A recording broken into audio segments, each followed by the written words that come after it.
ở đây chỉ tao trong biết sai thì biết trong đó thì biết luận chân có chữ có biết đi đá xứ dọc thì chỉ chăng tờ họ đi đá nở bây mua y tế đi nụ quân chân đến cân ngầu ôi giờ nó ôi thức bỏ thơ nữa của buôn trở bây thức phát chữ ôi bây thức phát hình sự nữa nữa okay you're the king of all the kings ấy nên tờ lúc họ pia bây giờ chữ cờ có báu nó do bây giờ chữ lò ba bây thức king có bây báu mùa y thức bỏ thơ rồi nên cái tí nó bây thức phát chữ dọc okay vậy nên cho cái lúc mà chúng ta diễn sau thì nó diễn vô thì tờ cầu nhà tờ này dọc cái ý nó cái nó chúng ta làm gì chả theo thì cho nên nó dạy bắt chữ khó do biết đi chả thì cho con nên mình chưa bắt chữ họ biết họ kỹ trên tổng rồi thầu biết cho nên nó dạy bắt chữ về sự kiện tỏ giờ mua đi đi chả theo nên tờ biết giờ cần sao họ chia bắt chữ được chụp đi và tụi cho chỉ giờ biết đi chả thầu cho nên thả cái liên tông cái cầu đó phải biết mà mình chỉ nên chỉ tàu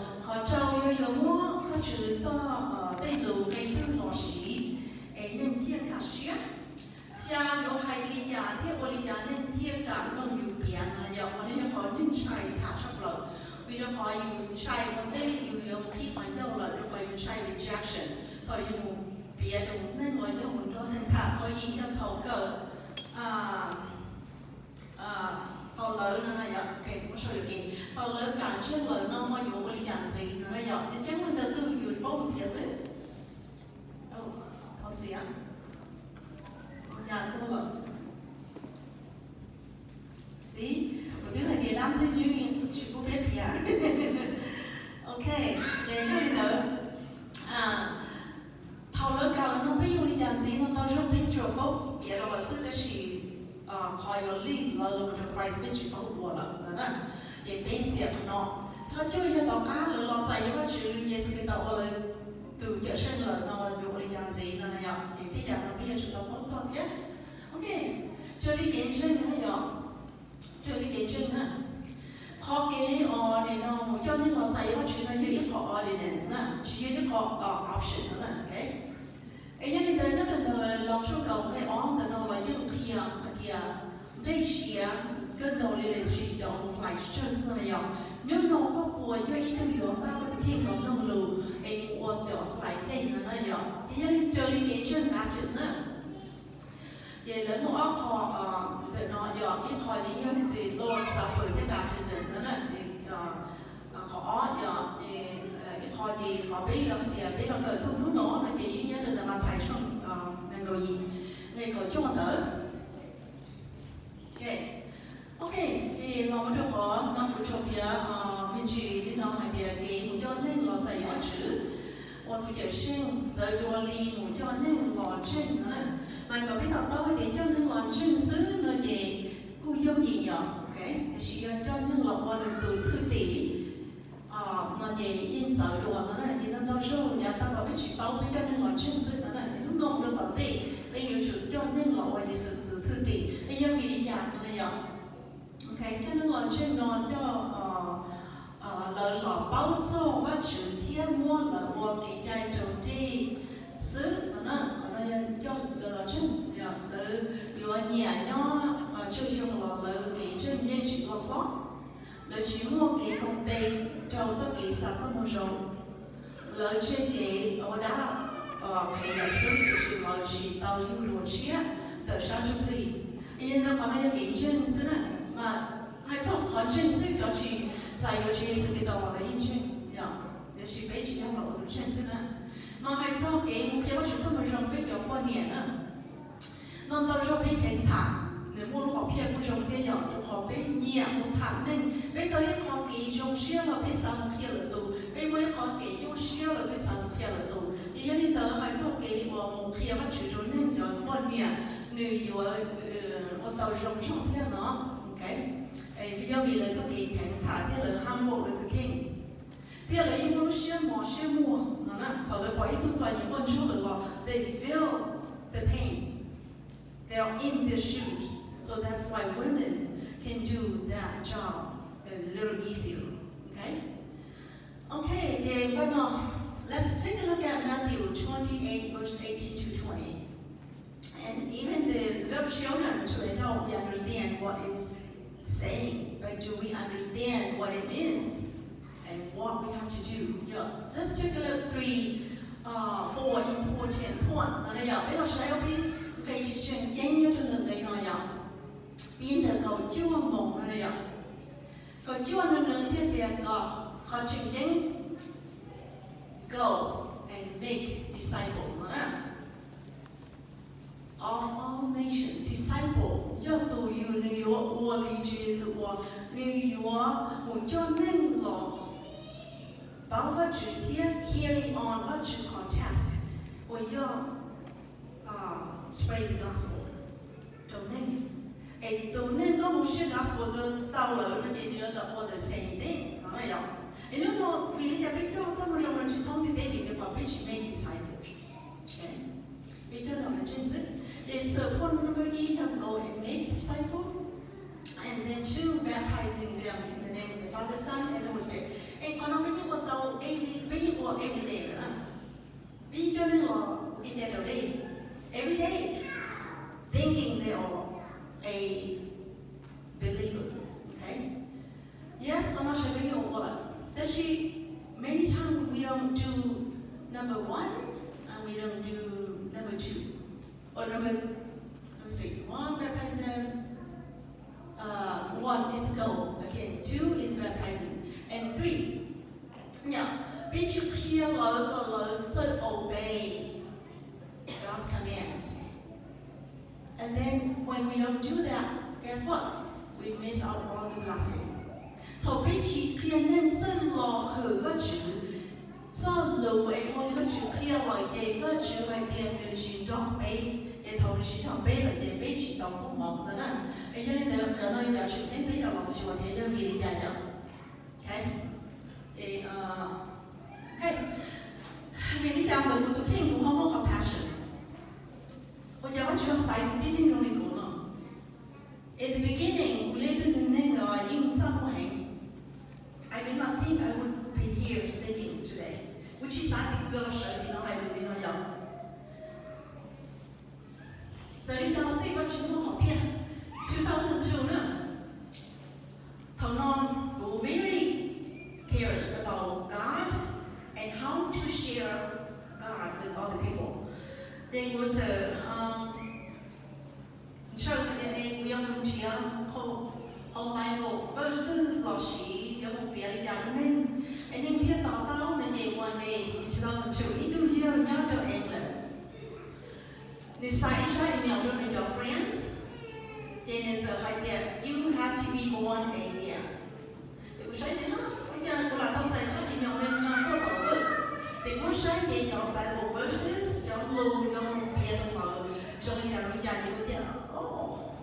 Đấy là anh thì bây giờ có học bố thì họ nói là tác động chị em thì cũng chỉ bao có sao thì không use nó and he's in England and I am in the United States but anyway God has a plan for you and me okay thì cũng believe that the city nông tờ lòng cho nên nông nông I started to share and I have been having passions to share Christ to people not just my friends not just in the United States, but all over the world. Okay? And that's why I'm here today to talk about the passion and the task. Carry on. So every Christian should know the step needed to lead a person to Christ. No exception. Họ một cho nên là sai những cái chữ nó chỉ là ít ho hành thì có sạc rồi thì có mặc ủa đó là giờ ít họ command và bây giờ chữ obey bây giờ chữ sao ta chỉ giờ lên tới lo ít cho nên tao họ gift lòng của họ nói gì ở tao rộng rãi nhỏ easier được không nào that it can be learned nhưng cần tao lo ủa đó là okay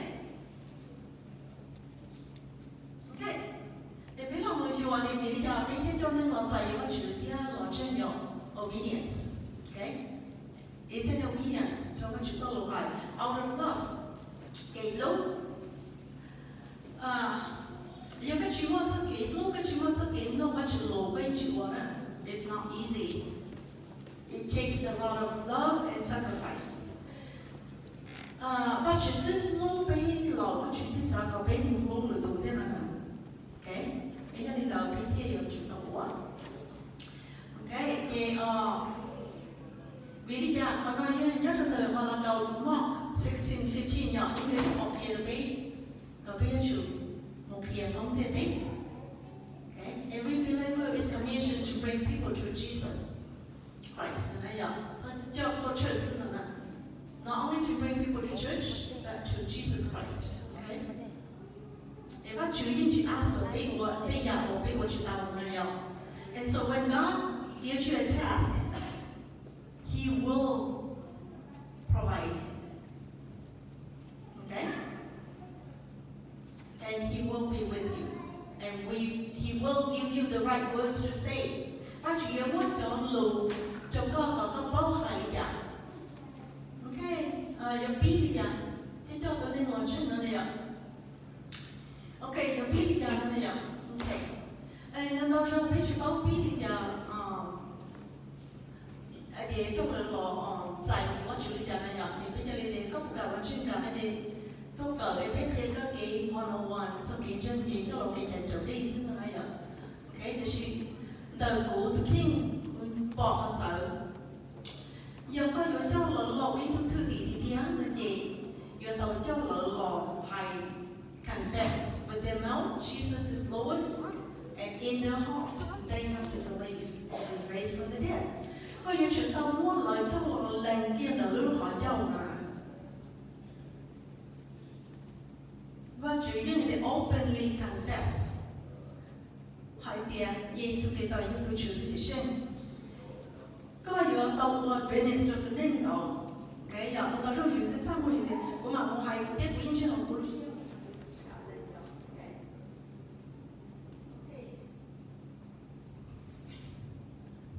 what happened this year rồi đó ok bây giờ thì họ nói cho họ ý ở lòng tàu lò Lucia lò một Lucia it only know what you said or people like it so begin with confessing your sins lần nên số kiện xấu rồi nhưng tàu xấu rồi nghe cái gì yo nên xấu bây đa bên mỏ bây giờ còn lần đi nó là có chữ cho luôn nhất là từ 1 John chapter 1 verse 9 anh điền nơi your shall see nơi your chúa nên được cái kiện xấu là okay and tâm trong biết chỉ believe họ nói giờ bây giờ chân bây chỉ chân là gì họ kể cho lò lần cái sầu đi nói cho ít hỏi cho bây chỉ họ nói cho lò phải bây cho nên lò thì thầu lò trên lò nhá họ là nên chỉ một cái sầu cũng vào đó họ they don't feel like they are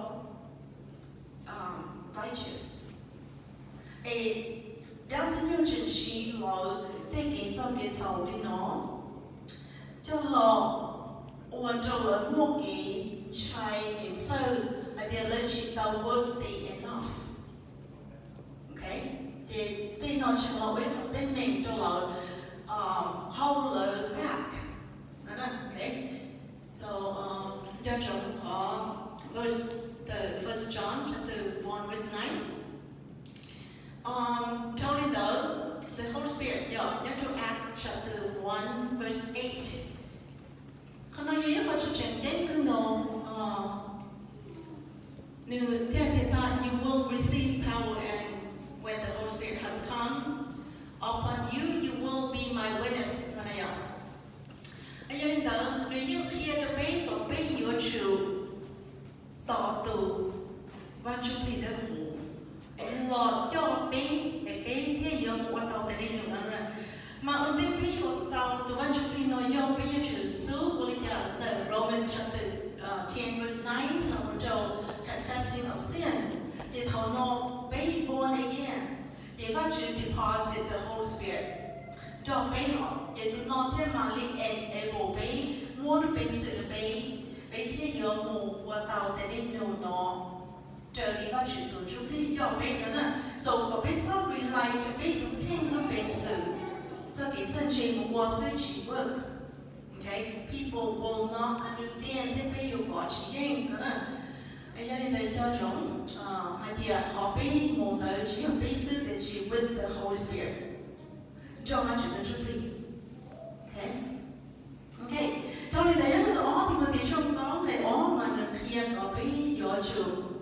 be ready now. Back with the king, God see all the shit day, so all the shit how, okay? Kể có yêu mù kia tao nên mà you have to be ready. Lý có mù nhớ đâu có chặt cho and you have to wear all your wardrobe. Có chỗ không giờ này ạ, để thầu phiêu cho tôi thì tôi sẽ này ạ, right? You have to have your gun, you have to have your boots and everything, weapon with you, and then when the enemies come, then you shoot. So bây giờ cái mục tiêu mà chúng tôi muốn bây giờ chúng ta bây giờ king có sự đi đến số时候，然后bây giờ包个的，有时候更发觉三年我的背。Okay, so bây giờ三年中我不怕了，就嘛我开始 know every time don't go out, every time when you chase a 动作 opportunity comes just like when 就叫我一我多呢 Okay.Sometimes when you prepare, you miss out the opportunity now. Okay? The she không bao là every time you catch it. Có nhiều bao cái gì không chơi thì nó sẽ hợp. Okay, vậy cho nên đó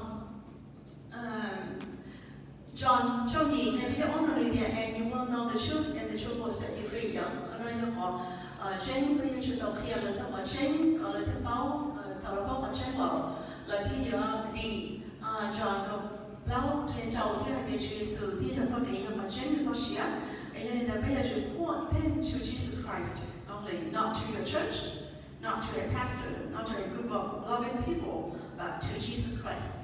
Okay, okay. So this is the whole morning. Okay, được kiến thức cho nên là tại sao Chúa Giêsu Kitô vậy? Okay, nhớ trong John chapter 8 cái ý mà sao gì? Okay. Cậu biết có cái gì thầu biết giao mù qua tù cho nên là sai những cái chữ nên nhiều cái cho họ nhớ từ gì nó dọc tâm trước hay điểm còn be careful, be ready and không opportunity này do gọi là cho anh nhớ tôi sống chúng tôi và những chuyện bao nó này okay vậy nên là còn bị bao chuyện pha với các nguyên tử nên để của chị nhận xua giờ tăng bây giờ chị có thể bây giờ biết khi mà chị cho lưu trong nén còn là cái gì thì còn sai cái chữ thọ chữ của tụi cho thì chỉ cái chữ của nơi tây đến nhiều đi để bỏ trong đó này humble yourself before God and let the Holy Spirit lead during the whole time that you share the gospel to the lost. And then not your obedient to be too impatient, but you should say that thì bây ba the king thì bây giờ cho nên là gì ba you the king God you ready God you share day God you bao your Bible verses or you need to share and then thảo luận bịa vào là cái chữ không rong sẽ được hoàn chỉnh ấy có thể bao thì có giờ mua ngày có được đầu tư rồi giờ có chữ sau đầu tư cho là một tá được thầu nên khó khăn sợi hay thì đều bị gia đình chỉ có chữ là đã chỉ là ấy có thể bao mua cho lưu và người chịu tao thở người chịu tao người cho vào ta được đó nè. So it takes patience and listening skill. Okay. Okay. Chúng ta nên nhớ thầu biết một cho nên nè có biết expect hay thì đang sử dụng nhiều khi nhiều hành. That's why with your name and the how we made mistake. We had been so excited to come, and one thing we forgot to do every day, from the day we heard that we are coming to share our name, we should pray for protection from Satan. So he struck. We ought to tie him into a car accident. So Satan will get angry with you when you are leading people to Christ and showing people the way to lead people to Christ. Okay, so obey, bow down, and always pray. Pray for protection. Okay, we need to pray. Prayer is one of the weapons that we need in order to stay firm. Okay. Okay. He wants to remember thầu bây giờ nên lo dạy các chuyện nào focus on Jesus as God's Son and resurrected Savior, đúng không? Invite person to receive the gift of salvation. Present the promise of acceptance and forgiveness. Okay? Invite the seeker to pray as an action of faith to receive Jesus Christ. Bác cũng nên được understand tao tao so họ cái lo lành báo người nên sầu lành báo người yêu chữ tại yêu tổ chữ lộ lên thứ chữ sinh, đúng không? Okay? Để thâu lên đó bác cũng nên được còn được báo nông vật chữ lộ hoặc chữ đi phát chữ kia được còn được báo chia sẻ được phát chữ. Okay? Thế nói như tôi ba người thiên còn gì okay. And now the Holy Spirit has the vision trong cái cái gì prayer is often overlooked. Nên giờ tôi cho vision cho khác ở nó. So có biết sao nhiều cái biết sao nhiều nên thiết họ sao nhiều nên thầu lời chỉ tàu cả nữa nè. So many times they tend to be impatient. They share chuyện này, they biết một kia là nó they expect là cái gì sai nhiều kia biết. Giờ là sai nhiều kia thì biết đi chỉ kia là nó nè, biết đi show kia biết họ cái emotion我有了也我领导也有把知道那样 ，OK， 当中可以老了这个有些人保是点能 people understand 的人保，透过我有些你老了有些路老了应保呢，有个老并且我领导一点点用哎，可以到我身上我的保掉了呢 ，OK， 领导中我有些你我老了这个些路的保。để thầu được bỏ con lúc xưa lâu đã bao có ua lại thì phải đau nơi nhưng chỉ reject to refuse because they see the pure true love cái lúc đã bao lòng con họ mà they cannot refuse chỉ muốn lên tiêu chỉ cảm giải gì lúc nào bây giờ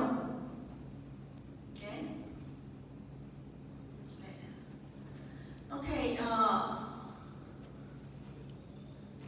thì họ quan ý cho nên họ dạy các chữ cho mua lúc khi họ đưa lỡ một dạy các chữ là thứ chữ sinh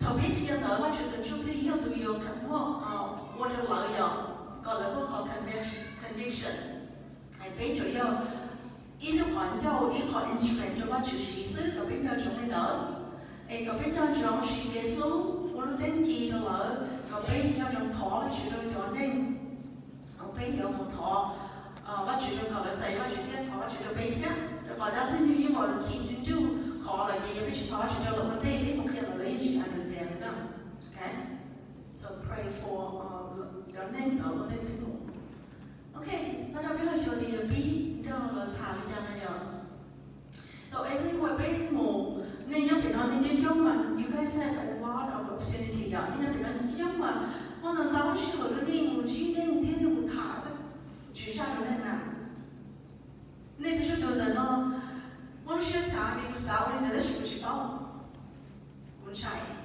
một trăm mua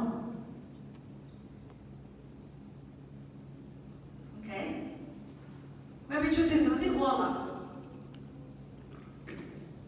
bây giờ bây giờ sẽ là đó okay cái có những bài thì nó chỉ có ý năng sinh trái na okay giờ lấy được tàu lấy cũng như tàu tiếp nó này vậy okay bây giờ đi nữa nên một bên đó mà nên bên đó nhớ bên đó nhiều một play soccer nhiều một party rồi tao ta làm mong còn sẽ chơi everywhere you go you too you have opportunities to seek the youth the lost soul so phát chữ con lùa mà nhưng mà chân thì lùa rồi con thế nào and then need Christ and then con lầu mà nhưng mà chân thì lầu rồi con thế nào so con cá thì tao everybody thì chỉ có một cá cho nên cho mày con rồi con chỉ con gì là nó mới chân chỉ con gì thì con thế là lên chơi chỉ phát chữ thế so con chia cho tao okay and con rồi những con chua mà mới chân thì rồi những con chua thì nhiều thế nào này rồi okay còn bây giờ chúng ta con nó họ nên thế nào sửa được đấy một con đó, okay? Thì gia đình đó với một trong là thả, okay? Okay. Nếu sinh từ nên đó của cho từ trên nó này rồi, okay? Cho chúng ta mà gì có dựa tàu thả cho được, thả sợ cho đi tụ nương hai tiền nương thứ dụng trên vào nó nào. So begin with a smiling and loving open heart. Hey brother, sister, nhớ rằng tôi chỉ có anh có lúc bị Holy Cha, có nhớ học từ, anh có một tàu chưa chữ này. Don't be shy. I think you have a change. Okay? Anh không nói bây giờ, nên chỉ có lưu facial expressions, thì nên tôi thì có những ý tưởng real và ý tưởng fake. Okay? Anh nhớ nên nở, thầu nương thi xếp nó có lỗ. So that's an opportunity to go further or deeper. Okay, nhưng người do hạt địa, tụi nên đợi tới hạt địa người đứng trên lọc nữa. Many times they don't understand what Chen is. They may think they are a believer, but they're not born again. So it's up to you and the Holy Spirit to help him or her to really be born again. Okay? Then tao không biết stop right there. Thầu nên thì tôi trước là những cái okay. Joker, nó này ạ. That's until God really get into the conversation and don't touch trên con mặt bao giờ. Tụi nên nó nên lòng lợi đa sự. Anh cóอยู่จะบ้านหนึ่งนะนะย่าอยู่cái lo đầu tiên trong nó có chữ từ trong cái này lúc sợ nó lúc xưa thiên lúc sợ nó sẽ nhớ bùa tàu dùng đồ chia là do một trên một chiếc xe nữa mà bên nó ở họ trên nhở đi chơi trên lớn đó chơi thiên cho tới xài vô ai sẽ cái tờ lúc cháu hầu lúc xưa mà cái gì okay? So bây giờ họ biết được họ cho on nữa, okay? So giờ mình có ý nữa. Okay, biết chưa? Để chỉ kiến rồi, để mong mà bây giờ tôi muốn nhận giải sao nữa. Để họ mong sau cái trên cái belief is different than lừa hải nên. Vì lý do qua đi là mong một khắc của, về mong因为一张那个照片，某一种呢，那个我去染成用一条的路，我们知道不？去哪里呢？某一种那点，我帮我要有， but they don't know beyond what they do. They don't know who God is. They don't know why and where their grandparents existed. So you have to bring them back from the beginning. From Genesis 1 and verse 1. Okay? Bring them back. One day more, grandpa, for they you choose more itu, or you chỉ bảo là ai từ tới đến tư, là make them curious. Who that is that made grandma and grandpa for they you. So, coi như chúng tôi cho là chú một đứa chỉ kiến vô phát triển nó là nhỏ, chuyện tôi chỉ nó tiên tế, ít một trái giả qua thế nhiều nhỏ, okay? So giả nhau một tiên tế nó. Ta cái tí nên cái mà ta được qua thế nhiều thì nó mà nó có thế cũ. So it makes them open their eyes. Oh, I did not think about that. Em có được lời trả, có được lời chén, có được khá xả bông, là tiên tụ lời lên tiên thiên nó là nhỏ. Mà cho bây giờ mong chỉ là bao phát triển được họ lợi cho bao thì mua nhà mua gì mua thêm một bên để lợi cho người nhà thiên sĩ sức nó là lợi cho bao người phát triển cái gì thầu ta sẽ thầu cái kia là để bây giờ là bỏ cho thầu chỉ kén thì bây mà đi khi đó là khi họ mua tiền thì sẽ mua phát triển để mua nhà mua gì thêm một bên. Okay. So, people like to see picture words. Okay? Nên dân dân gì đua thầu có word, ít cho word picture trong lầu nào. Okay? Cho họ, hoặc là nên dân chỉ dân gì cho là chỉ tao bỏ được họ mua. But mentally, you có kia là rất là để bỏ that picture. Okay? thì cho nên là phép kia. Ok, chỉ cái ba chuyện là từ sĩ của trả giá nên chỉ có từ lo. So get to know your Bible verses where it is in the Bible. Yeah, always just a little in your genre. Chỉ ta là bộ Bible. Đó là tên cái chuyện chính do là nghĩa tên chủ sĩ lý giả nên chủ sĩ lý giả lo. Okay, let's think of the first woman and man.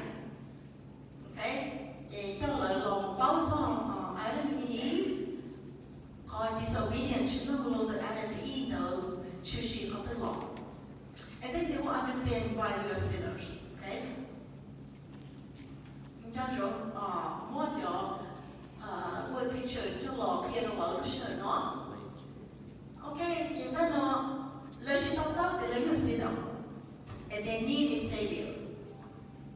So bây giờ tôi muốn chuyện xong rồi là cái nhóm đó nó là nếu có chuyện kia thì nhóm đó nó thì cái sau đó chỉ để cho understand là những cái tiền của tôi hay nên dòng cái cầu đây là vậy trong này negativeness của tôi mỗi phần cầu của tôi vẫn nên dòng của tôi luôn nên của tôi xem để luôn nên của tôi giờ tôi trở ta lại chúa đã chỉ như là so nên hiện thì nên tôi tin là những gì mà tao có những chuyện như này okay, những chuyện tao có sống nên những chuyện mẹ là giờ xin được from the beginning.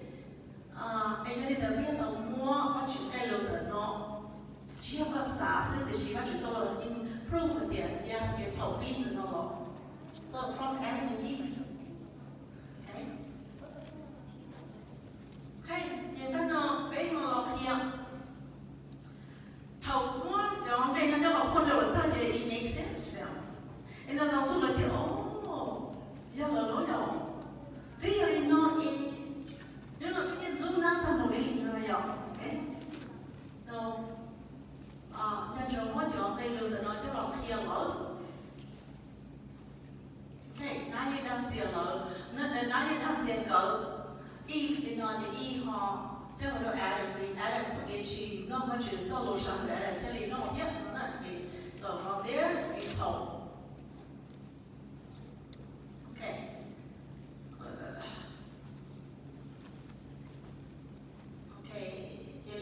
Cho nên ở thầu cái chúng nó lưu rồi để có biết mà ít cái gì cha chỉ xíu nữa có nhiều cái tí trong kia nó nên chỉ trong gì đó mà it requires patience chỉ trong gia đình hai cái nó cấp tới nhà mình trên và một cái có thể có chịu nó chỉ có gì đó. That's why people need to hear and faith is from hearing nó là vậy cho nên ở có thể tí trong bia. Okay, so thầu Adam thì đi với chúng nó luôn, anh cái ô thầu cái thiên trong thiên tàu đầu lúc vàng,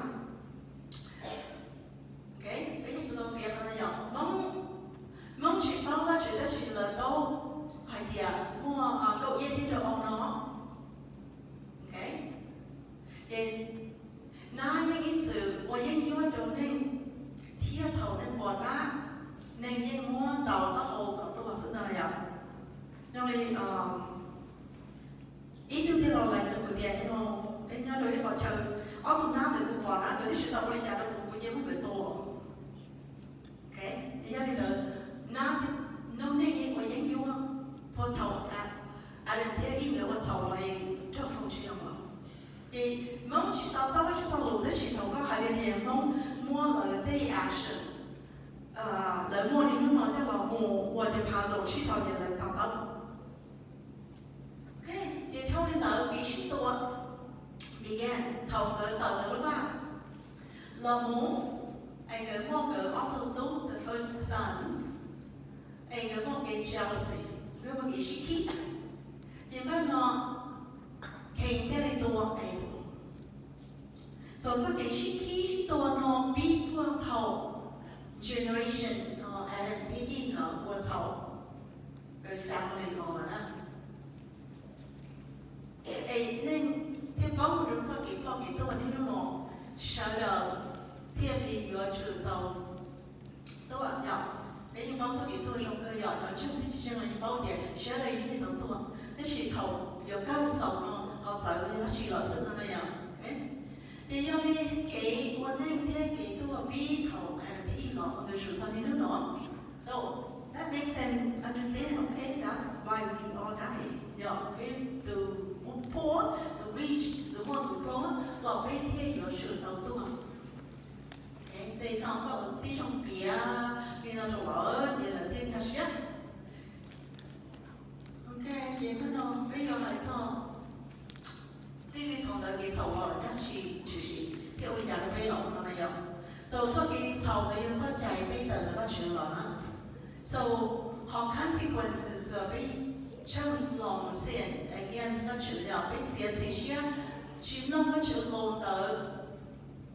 我哋俾做到一年籌，okay， 因為你個一年籌都攞，個對面都有人 pay for your consequences，因為你個這次需要我都能得派，好嘢好處啊，the consequence 個對面有做你一次嘅責任，你哋我都唔使讓我老師教育個哋都得產㗎啦，因為你的好 consequences 係你一個使我。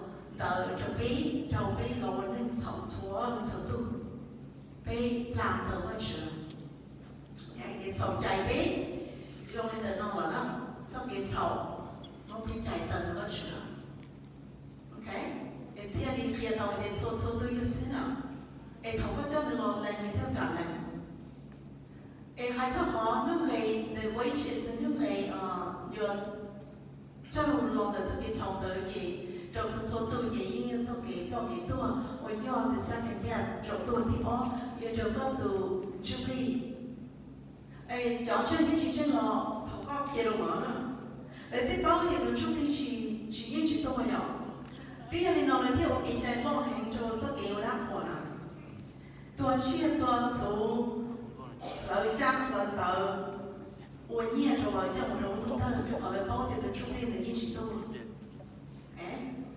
也被别这好 consequent 的好给我找的一起在一块去跟他去。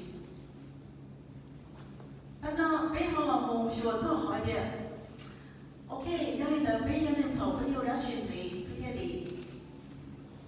OK， 也是给到要不解释，多听背了错的呢。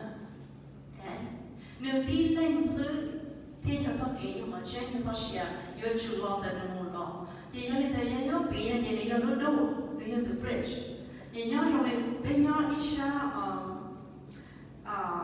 land hỏi họ ocean để bây giờ nhà bây giờ ngồi nó sát đi bây giờ chỉ tàu cầu through the bridge họ giờ trong này nó quay ra của nhớ họ non của tàu nó sát tàu của chỉ tàu cầu through the door so Jesus Christ is the door and He is the bridge trong bên mù hai bên tôi chia sẻ không hay nó mỗi sau khi một khi chúng ta vừa rong rồi thứ này xì lầu đi khu này xì lầu em muốn thôi cho về Minnesota thì hai đi chơi nó đi tao tao thì chơi nó đi tao tao tụi chị nào mà mua cái thanh nên thì những về họ để tôi thay đi tôi thì giờ người đi mua để cho người họ với bộ area muốn nên thì nó kia này thì có tôi mà có sáu tờ người đồng đấy nó có tờ gì lá gì cũng có tua thôi nó chỉ cần tờ này rồi thì nó nhót thì cho lên mental thì cho lên vừa thì cho lên bỏ mà thì cho tốt sát rồi lấy công tua nữa thì cho lên vừa thì bác chúng tôi thì mua thì rồi luôn chứ thì bé nếu như sinh sinh nhau thì bỏ kỳ sáng có bé một bé định bé này thì bé một khi bác chúng tôi biết họ bác chúng tôi thì một số gì cũng bé một thằng nghề thả cho thằng nghề chuyển bên bé gì nhưng nó luôn cái gì cho bên bé đó vậy nên tụi mình thả bây giờ nó từ mình sẽ tao vậy thôi cứ nữa thì của hai đứa con chuyện cho nó chỉ uống rong hay bị chỉ ta sửa này vậy nên tao kia thì chỉ the bridge là thì của tiền không có báo hay tiền về đi chăng có thể chuyển tàu chạy vào chuyện sự thì tàu có tôi chuyển về chuyện vì lúc họ đi ra tụi cho tổ có thể một số tụi đi chuyện thì tụi nhà thì tụi cho nó tụi tí mà một số tàu có biết chưa tàu chỉ tàu này là đấy so God's Holy Spirit dù ông muốn chọn dù một cái chuyện tàu hay và để tàu cho một xíu sự hỏng rồi thì thầu đến tàu nó là cái thiết cả dài quá chuyện thì được nhận giải ta thì được gì còn giải được ta thì bên ngoài một ngày một nhưng mà được gì mà rất rõ xuyên luôn nhà thì nó sẽ là ok thì họ cứ news cái bây giờ đừng sao là chuyện mua cho kỹ là bây sai new norm đó là and it's today chỉ có lực nó chỉ có thấu cho xia tu là đó là it's today right now và chứ giờ tụi cha nhận là ngoài đó này nếu muốn many opportunities rồi bây muốn xia tao nữa rồi bây giờ one day bây giờ xia để tu để bây làm bây cũng hay nó giờ hay ra itu giờ là bây giờ itu mong lâu rồi giờ gì đấy mà muốn nhon cho bắt chữ bi bê một kia rồi mà y sâu ở sâu bê sâu after sâu bê đầu thì chỉ sai rồi thế then he died he just died shortly after bê for the third time and he refused thì cứ thế mà bảo tao thì God is good he is always fair gian nhận so bê you are like accuse what you did, what you chỉ ra, chỉ do chỉ tao. So before bây giờ chỉ tao cho cái điều gì what you know many chance, and what you chỉ nó giống tôi lo present họ gospel to you lo nữa, okay? And no you got no, itu có chờ có bao giờ what you cả chỉ địa lý giải hóa nữa, okay? So bây giờ tao muốn trong cái verses the no to lo, here to lo. They call it Tatao. Okay? She wanted to talk again.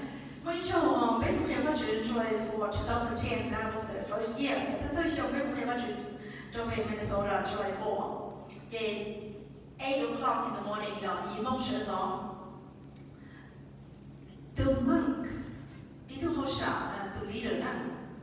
Nên tôi thì tôi nhìn nhìn là để cho nó giống như để cho nó sâu bên để biết tôi đã chỉ để biết tôi kia phát triển tốt rồi để có được lòng nó biết kia phát triển được để không đâu dù có vấn đề thế thì nó tôi không sợ để có cho chính năng nào mà để là tôi là chỉ gặp hết chỉ gặp hết mặc hết để biết hết nó để yes giá tao lo nhưng muốn năng kia nó cũng thiệt của yên bao giờ tu phát triển để chỉ có chỉ bao hay để Giêsu về đó yêu tu trở sinh ai cũng trở thành giải hòa ai những người như nó cũng cả giải hòa Giêsu về đó even the monk Buddha nếu tu yêu tu chỉ mua consider về tiền chỉ uốn chảo là nếu tu yêu một số người như thế là ai những người Chúa Giêsu kia trong cái dạng như vậy chứ, em sẽ so tu yên,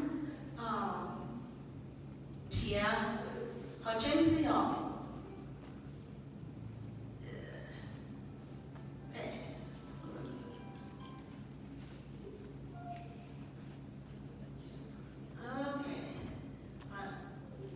okay, so when họ có kia thua dạng trong mình bao rồi the truth. God revealed the truth to the Tao, or consequent to the Tao, but not his turn, her turn. Long decide. Nhân trong các chỉ force. Và chứ chỉ nhà có bên một force đi từ đi lên từ, và nơi thực hiện chỉ giàu xía. Và chứ nhớ tụi nhà có chỉ trộn hết vào chân đồ sư, nơi thực hiện nhớ chỉ tao diễn gì. Decide, đây ạ. So, which side eternal life, heaven, nơi biết sai hiểu tại tu thân.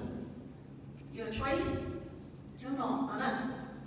Nếu nó bắt chước làm vào chân đó học được có học bảo, nếu nó bắt chước sao của tôi nó của chân thì chỉ học của lúa biết, của thiên có ý chỉ sĩ phong, thì chỉ bắt chước phong có bắt chước sao của tôi, nếu nó có sai, để có chỗ kia nó bảo nè, còn muốn cho chúng nó vui bị chật nè. All of our children are very silent. They don't understand until you give them the picture. You don't need to be a chain, no, he. Hai mỗi gia đình chỉ ra sẽ được gì ra một gia đình chỉ ra sẽ được nên gì nên cho đây nè.